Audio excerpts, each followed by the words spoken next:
Foi muito interessante tu tocar nesse assunto, porque eu vou entrar numa outra dimensão da empresa também. Sim, O jovem, ele não pode dirigir ali, dependendo da idade dele, sim, né? Se ele sim. tiver o requisito, já tirou a habilitação. Quando eu falo jovem, às vezes a pessoa já tem um certo período para tirar a habilitação, né? Isso. Então, às vezes o cara já está um pouquinho mais, com uma idade um pouquinho mais avançada. Mas não tão velho, eu costumo chamar de jovem mesmo. Um exemplo, como eu citei há pouco, do meu primo que passou por esse processo, né? Dentro da dimensão operacional. Eu tive um outro jovem que trabalhou comigo, que iniciou um trabalho comigo, fazendo recolhimento a nível operacional ali, entendeu? E posteriormente eu trouxe ele para trabalhar comigo no administrativo. Olha só. Eu identifiquei algumas questões específicas nele que eu acreditava que ele poderia me ajudar ali, que é o Fabrício, né? E posteriormente eu fui conversar com ele dentro de uma avaliação e ele falou assim: Rodrigo, eu perguntei para ele se você tá bem aqui. Ele falou: não, meu negócio é braçal. Foi. Ele falou: meu negócio é braçal. Tá na rua. E aí eu digo assim: pô, mas eu não quero colocar ele pra rua. Então tu vai fazer o seguinte: tu vai ficar responsável pelo meu nível operacional aqui. Então também o Fabrício aprendeu aos procedimentos básicos mecânicos dos equipamentos, né? Realiza a questão dessa preventiva todo com o profissional da mecânica que presta o serviço para a gente também lá. Então é uma pessoa que ela conhece todas as dimensões da empresa. E respondendo a tua pergunta a respeito disso. Sim. Eu não consigo olhar com sentido de oportunidade só para o fim da minha atividade. Mas se eu tiver condições de trazer a oportunidade para ele nos meios, eu vou fazer. Eu vou fazer. Até porque, como eu te falei a respeito do propósito de vida, um dia lá atrás foi dada uma oportunidade para o meu pai. Não foi para mim, foi para o meu pai. Através do meu pai foi me dada uma oportunidade. E eu preciso transbordar essa graça. Que é aquilo que a minha própria fé me ensina. A bênção que eu recebo, eu preciso transbordar. A graça que me foi dada é para alcançar o outro. Então eu não tenho como ficar preso a isso. Então, jovens, existe oportunidade. Não, e isso é interessante tu falar, porque tu reconheces que a oportunidade não foi para ti. E eu posso estar errado, mas gente que trabalha com jovens, a gente vê que falta um pouco desse olhar de gratidão, de dizer assim: porra, é o meu pai que me ajuda a fazer tal coisa, né? Então, como é que tu entende esse novo momento dessa geração aí que tá com 27 anos? Tu não é dessa geração aí, mas dessas pessoas que não olham essa engrenagem toda por trás para que ela possa chegar a ser o que ela é. Como é que tu entende isso? Cara, eu te confesso que eu sou uma pessoa que eu tenho estado preocupado com a minha geração. Sim. Eu tenho estado preocupado com a minha geração. Por quê?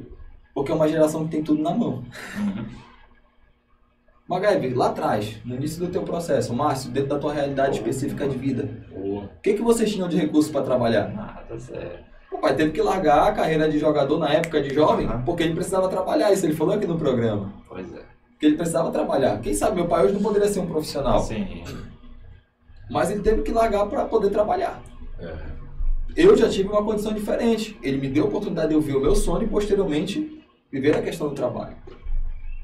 Mas eu tenho estado preocupado com a minha geração porque é uma geração que tem tudo na mão. Mas é uma geração que é muito parada. Entendeu? É uma geração que está presa às soluções. Não como soluções. Sim. Mas infelizmente está fazendo das soluções um muro que está impedindo de chegar à oportunidade. Entende? Então essa é a minha maior preocupação. Eu vi recentemente, Rodrigo, vou cortar um pouquinho aqui, mas eu vi recentemente uma pessoa dizer assim: mas a culpa da nossa geração ser desse jeito é a culpa da geração de vocês, porque foram vocês que são nossos pais, vocês que nos criaram. Como é que tu entende isso? Poder da autorresponsabilidade. Eu fiz uma imersão chamada Método CIS. Sim. Vocês conhecem Paulo Vieira? Sim, sim. Fiz uma imersão na Febracis, chamada Método CIS. E eu identifiquei muito essa necessidade de ter o poder da autorresponsabilidade. Até onde vai a minha responsabilidade com essa questão? Márcio e Magaio, os pais de vocês, eles deram para vocês o que eles tinham. Verdade. Teu pai te amou com tudo aquilo que ele podia, cara. Márcio, teu pai, tua mãe, teus familiares te amaram com tudo aquilo que eles podiam. É mais fácil olhar para ele e ver que ele tem um defeito do que eu identificar esse contexto que ele passou com os pais dele, que passou avô. Um avô, e assim vai, com as gerações passadas. Eles nos deram aquilo que de melhor eles tinham. Minha mãe trabalhou na roça, vira e mexe, ela conta pra gente, isso é pra nós é um pouco até doloroso, porque a gente fica imaginando a dificuldade. Minha mãe, ela vem do interior de Nova Timboteua. Sim.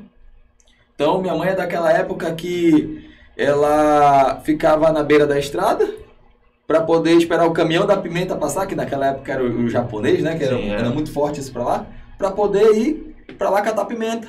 Minha mãe, ela vem da época da roça, também ia com meu avô para a roça. Entende? Então, o que minha mãe me deu foi o melhor do que restou, por toda a condição de vida que ela viveu. Foi o que ela me deu, com as suas limitações, mas ela me amou muito, ele me amou muito. Mas o que acontece?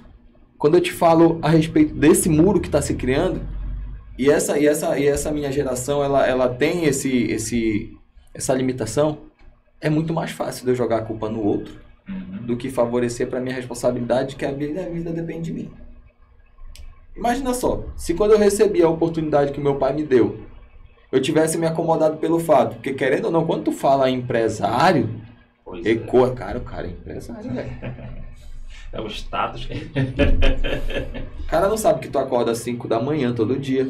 O cara não sabe que tu vai dormir meia-noite. Tu vai dormir meia-noite, às vezes 1 hora. Às vezes tu nem dorme, Márcio, porque tu fica preocupado tendo que cumprir teus compromissos.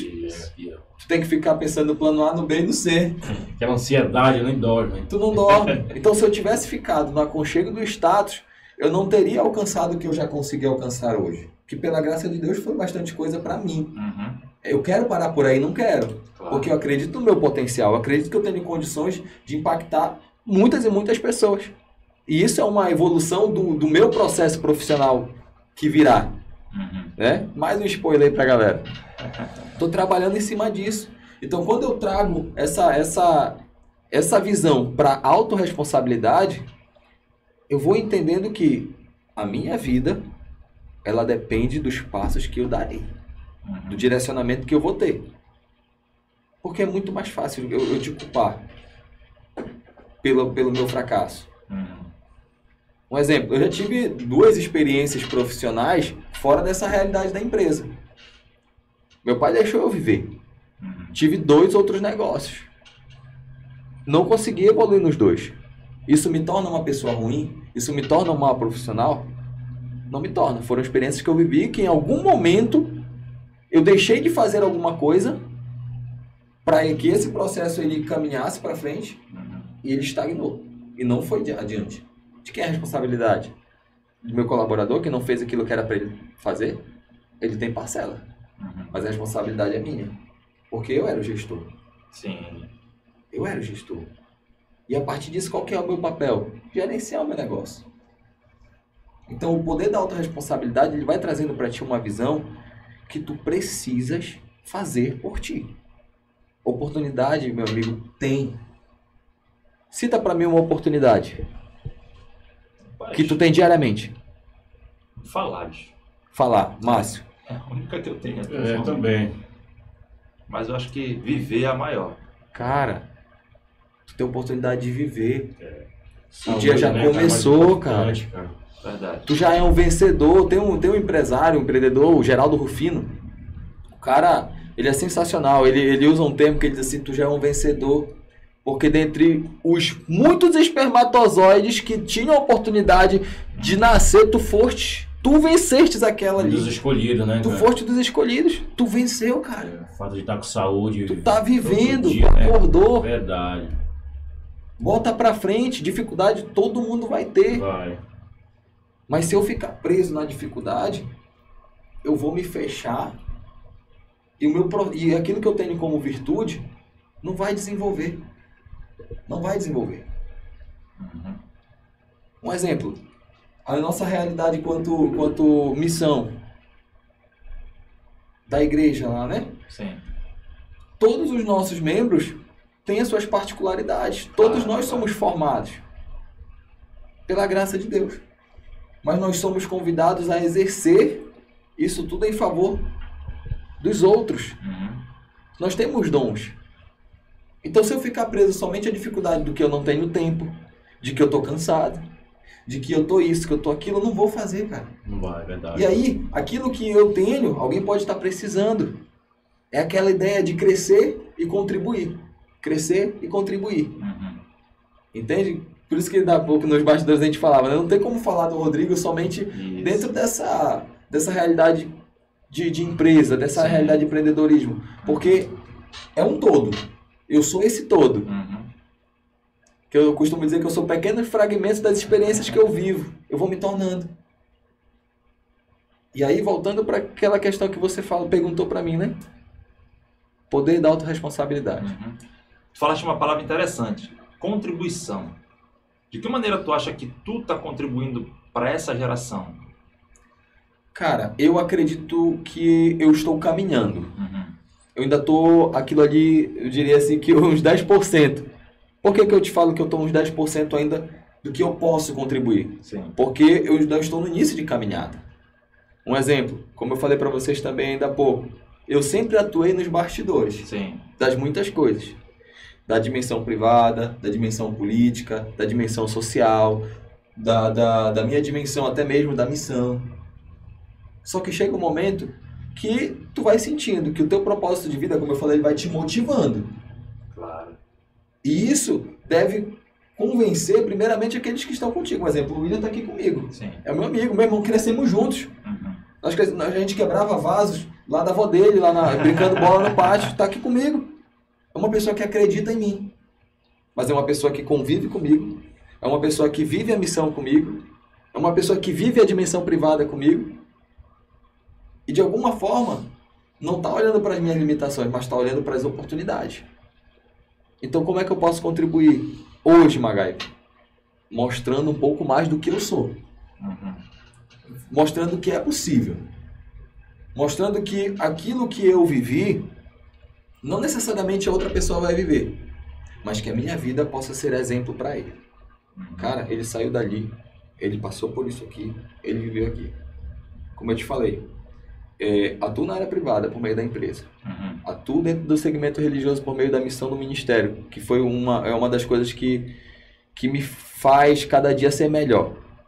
Uhum. Também sou catequista. Pô, legal, cara. Atuo na dimensão social. Aprendo muito com meu irmão que é conselheiro tutelar. Pô, legal. Cara, me diz, o que eu preciso mais? Uhum. Se não avançar, me colocar para frente. Se não pegar todo esse mecanismo que Deus me deu a oportunidade de ter para desenvolver. Aí quando eu falo 10% é justamente isso, porque eu saio de uma espécie de bastidor para assumir um determinado protagonismo dentro de algumas realidades. E isso faz com que você me veja, faz com que você me conheça, Uhum. faz com que isso se torne referência para ti. Um exemplo, a nossa sociedade hoje, ela é uma sociedade carente de referência. Claro. Ela é carente de referência. E aí, muitas das vezes eu acabo pegando em certos locais que vão me levando para outras coisas. Que não vão me preenchendo, mas eu estou vivendo porque aquilo de alguma forma vai sanando aquela ausência que eu tenho aqui. Sim.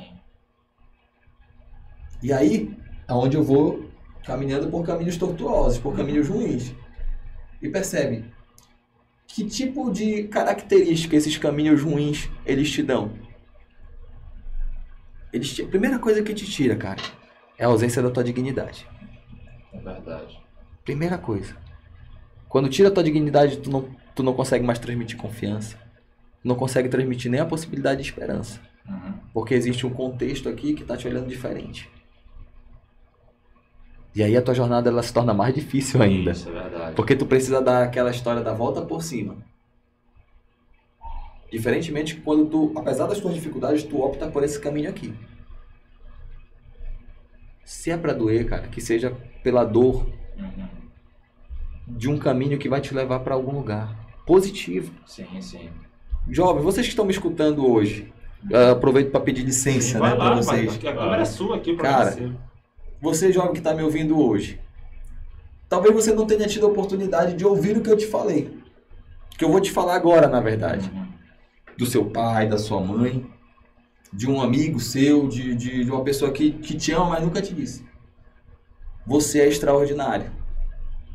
Você tem muito a oferecer. Você tem muito a dar. Você tem muito a contribuir.